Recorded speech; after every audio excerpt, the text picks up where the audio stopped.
Hello, everyone, and welcome to Weekday Wellness with Lotus Blossom Clinic. My name is Wynn, and today we're going to be talking about the power of being present. And I know this is a deeper topic than we've talked about previously in this series, but with the new year upon us, I just felt like it was a really important piece of our health that we needed to have some discussions about. So, being present, what does that term even mean? I know we just came out of Christmas, and so presents are typically thought of as this physical gift or presents as something creepy around you. Most of the time when I ask people what they think presence is, they think of some like weird aura that's around them. That's not what I'm talking about. I'm talking about being present in the specific term of being in this moment. Being present is the concept of being completely engaged in the moment of your life that you're in right now. And I know that it's really difficult to do in this day and age because we have cell phones in front of us all the time. We see all these advertisements, we have family obligations, we have a million things going on. We have our jobs, we have our hobbies, some of us that have health issues. We have a lot to juggle. And sometimes it can be really difficult to live in the moment. But that's one of the key features into having a fulfilling life is actually being able to be present. So let's talk about some of the barriers that come up to being present. I just mentioned some of those, but I think specifically for those of you that are watching, you may be watching because you have some health issues. A lot of times people only come to alternative medicine because the Western medicine system has told them that there's nothing they can do. And so I, from experience, know that health can be a big factor in your ability to be present. If you have chronic pain, if you have, issues that prevent you from living the life the way you want to, sometimes it's very difficult to live in the moment because it might not be somewhere that you want to be. And in addition to that, when you do have health problems, sometimes the medical trauma that you previously experienced is so intense that it's hard for you to enter new situations because you have the memories of the previous ones. And to speak to that point, maybe you're afraid to think of the future because it's a little too scary. And what if this condition worsens? And what if it's degenerative? And so I know for a fact that health issues can really impact your ability to have peace of mind, to have that third piece of mind, body, and spirit in alignment. And so I'm going to give you some tips that have definitely helped me. Like we said, sometimes the past is too traumatic and the future can be too scary. So let me just encourage you that you can find peace in this moment. You can find peace in just resting in the consciousness that you have now. Worrying does not prevent bad things from happening. It prevents you from enjoying the good things in the moment now.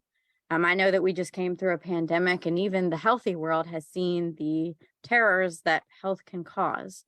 And not to be morbid, but worrying does not prevent death. It prevents life.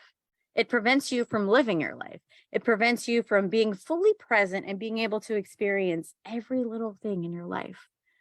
The concept of gratitude has been spoken about from the dawn of time, and it's widely used within holistic circles. But I think the point that people miss about gratitude is it's easy to be thankful for the big grandiose things. Your spouse got a promotion, your kid got an award in school, you got a new dress, whatever. But I think we miss the ability to find gratitude in the tiny little things.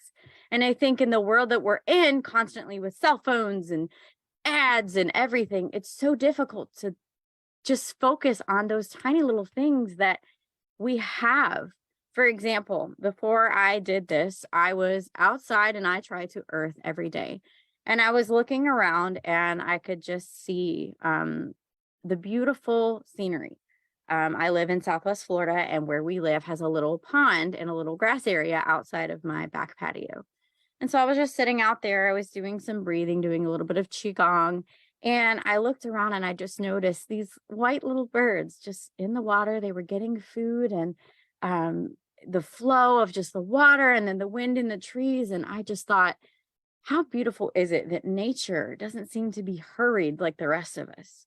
These birds aren't worried about whether they're going to eat tomorrow. They're not worried about anything except for right here, right now. They're getting their food and they're enjoying what they have. And, it was just such a realization that if you look around, nature's not rushing around like we are. The birds are flying gracefully in the air, and these birds were just getting their food, and the water was just flowing. And I just thought, maybe I should just take a breath and take a note from some of these birds, not worry so much about everything. And I know that's easier said than done. Believe me, I know that we're in a recession, and a lot of times, you're worried about money, and you're worried about your kids, and you're worried about job security, and there's a lot going on in the world. Eggs are mega expensive, and, things like that. And so I'm not saying that you can put your head in the sand and ignore, but what I'm saying that there is always a blessing within the burdens. And there are going to be times in your life that are really difficult, but you're going to look back and see that there were beautiful things in those moments that you're never going to have again. And again, I'm not trying to be negative, but for myself, there were times where I was completely disabled. After I was diagnosed with Addison's disease, I had a severe adrenal crisis, and I was rendered completely disabled. I couldn't put pants on. I was on oxygen. I couldn't even hold a spoon. And I was forced to live in a situation that I did not choose. And it was a good situation, don't get me wrong. But I had to move back home as an adult. I lost my apartment. I was unable to work. I was in an internship, going to pursue medicine, and my life kind of fell apart. But in those days, I developed this unbreakable bond with my family, and I got a glimpse of my parents in a way that I don't think most adults get. When you are a child, your parents in a parent-child relationship. You love them and you regard them, but there's a parent-child relationship. And then when you get to know your parents older, you get to appreciate them in a friendship form. I got to know my adult parents as an adult, and in such, I developed probably the best friends that I'll ever have. And so I say this to say that the power of being present is going to change your life, because it takes away that pressure of, can I do this? Am I supposed to do this? And don't get me wrong, I know that there are responsibilities. I run a nonprofit organization. I work for Lotus Blossom. I understand. But what I'm telling you is, if you learn to look at this moment and just be present with the little things, the laughter of your kids, a conversation with your spouse, the aroma of you cooking food, when you learn to just hone in on the things that are in this moment, all the fog of the pressure of the world, of the media, everything just fades away. And that is true power. True power is not being able to control things. It's not being able to be this macho totalitarian person. True power is being able to be centered when nothing is going your way. When everything is going crazy, you can still sit back and find peace in that moment, because you have done the work and you have realized that this human experience is difficult. There are going to be things that absolutely shatter your heart. And I've been there, and I'm saying this from experience, but I'm also telling you that there are beautiful things amongst the ashes. And sometimes it takes a little bit of perspective and a little bit of work to just be able to condition your mind to look at the good instead of the bad all of the time. I think that is a piece of health that a lot of people miss. No one has a perfect body. No one has a perfect life. And everyone has something or some things in their life that they struggle with. That's human nature. That's the human experience. But the people that are truly the happiest and that have the most successful lives, and by successful, I don't mean money. I don't mean any of those perishable things, because those things in the long run don't matter.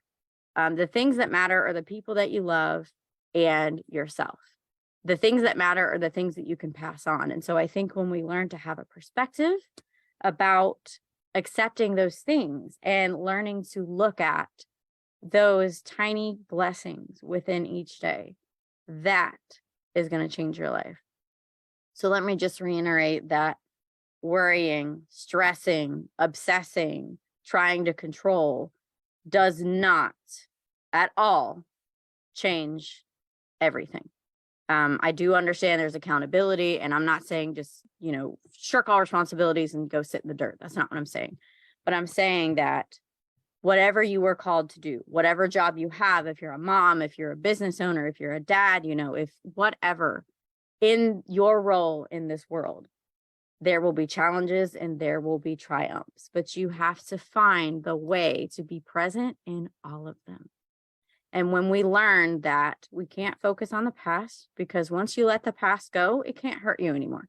The past traumas, we have to condition our brain to not assume they're going to happen again. And that's difficult, especially those of you that have been through really intense things. That's a neuroplasticity thing. Your brain is going to go towards that. But you have the power to rewire that. You have the power to sit there every day. And it might take, 5 minutes a day, 2 minutes a day, whatever you have. If you're driving to your job, just say affirmations to yourself, and only you know what your soul needs.